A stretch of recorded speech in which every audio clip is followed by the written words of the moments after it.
嘿，今天玩玩具了吗？一为全，全为一，分开打不赢就融合之后再打啦。本集来看看由万代出品的 SDX 太阳骑士、神威钢弹，还有明镜之水的黄金版。登场于作品《新 SD 钢弹外传：黄金神话》。据说一个坏坏的神奇复活了，连带引发了太阳异常膨胀的现象，因此这个世界的守护神也为了阻止世界的毁灭而牺牲了自己。但也因为没有守护神保护了，坏坏的神奇就开始作乱了。幸好守护神有留下自己的力量碎片，给予了5个被选上的倒霉鬼来对抗这个坏坏的神奇。另外，在原色版发售1年半之后，以原作中最终决战时明镜之水的金色配色重新再次贩售了。但因为内容物基本都一样哦，所以就一起介绍吧。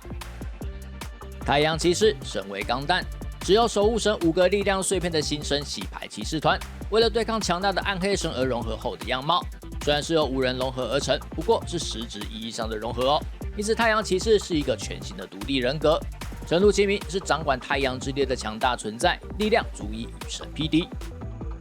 而全身金色的明镜之水状态，则是剧中与被暗黑神占据身体的守护神决战时使出全力时所变换的样貌。这个模样也是致敬太阳骑士的原型神威钢弹，在原作中发动明镜之水境界之时，整台机体也会变成金色的设定。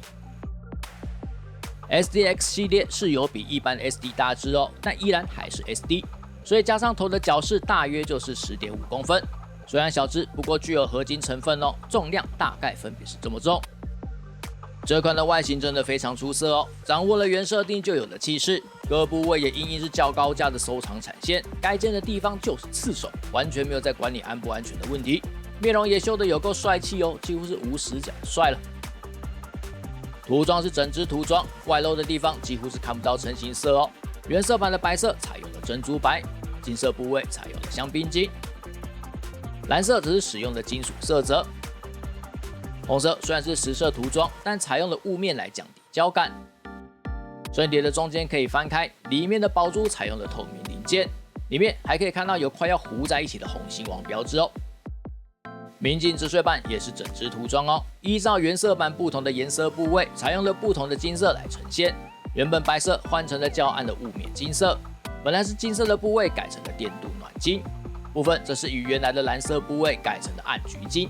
原本是红色的部位则换成了较亮的橘金色。中心宝珠同样是透明零件，但换了个颜色，快要糊在一起的红心王标志也依然健在哦。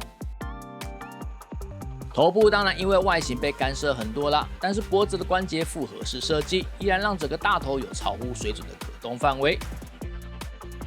腰部就算是如此短的 SD 身材，还是有水平转动的关节，而且以这个外形来说，幅度并不算小哦。手臂与躯干的连接是球形关节，转动上没有问题。根部有单方向的外拉，肩膀装甲是独立零件，并且具备一定的可调范围。依靠所有的关节水平抬举可以将近90度哦。上臂可以转动，手甲也可以转动。手甲上面的3个指头装甲都有独立的球形关节，因此手臂虽然短短的，但依然可以弯举至90度哦。有附属通常形态的替换手手3对，还有放招式用的手手2对。SD 比例的这种短腿还要要求腿部可动，是否太过分了？但本款的前裙甲可以稍微翻起。侧裙甲是球形关节，有一点可调空间，后面的披风也有单方向的可动哦，因此如此的短腿依然有相当程度的可动范围。有附属3个方向的替换眼睛，但替换的时候需要把头部给拆解，要先把整颗头给拿起来，再将2侧脸颊拆掉，最后换掉与面具连接的眼睛，再逆向组合回去就好了。明镜之水版的眼睛造型跟原色版不一样哦，瞳孔换成了 SD 作品里面角色激动时会呈现的样貌。背甲的翅膀根部是2个大型球形关节，活动度相当的不错，左右2侧的翅膀也可以重现展开状态哦。明镜之水版除了颜色换成金色涂装之外，翅膀上的12颗绿色宝石也因本体变成了金色，所以也从翠绿色换成了金属绿。翅膀的特效是一个基座加上2片光之翼，安装的方式是夹在背甲与本体中间，不过可以选择要飞翼在特效前面，或是飞翼在特效的后面。而明镜之水版的特效除了颜色不同之外，在边缘也多了像是火焰的渐层橘红色哦。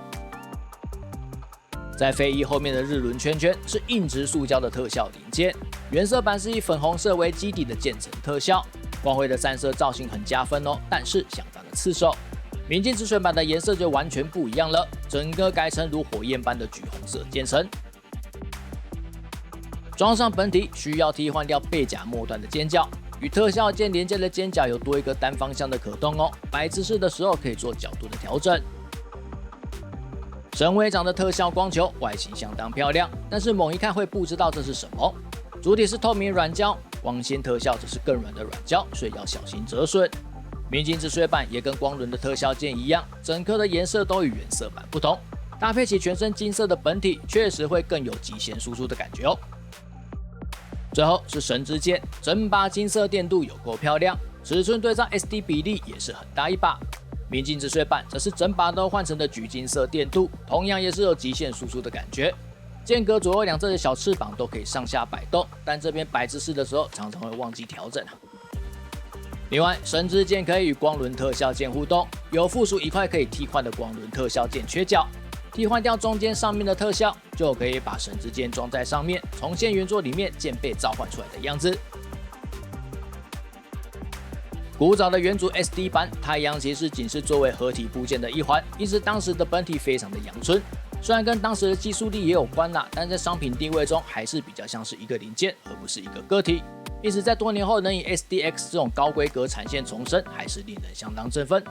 本款在整体的表现非常的优秀哦，除了造型真的是有够好看之外，无论是在外形的诠释、全机涂装与颜色的选用，附属的配件与特效都完全符合这个产线该有的水准。虽然合金含量并不会让人以为是拿着铁块啦，不过还是有带一点重手感哦。结构的稳定性也相当出色，在 SD 比例下能够做到高度的可动，也不马虎，玩起来是非常有满足感的。而明镜止水版虽然就是个头模改色啦，没有多附属东西，但也没有少附属东西，改色也改得足够漂亮，在原本就优秀的模具上又更增添了气势，赏心悦目啊。总之，虽然 SDX 这个产线多数都表现得颇具水准，但偏偏似乎是不太受青睐啊。最后一款商品已经是2019年的事喽，之后变成延续纯组装的产线元祖 SD， 看起来也是载浮载沉，有一搭没一搭的，有些唏嘘啊。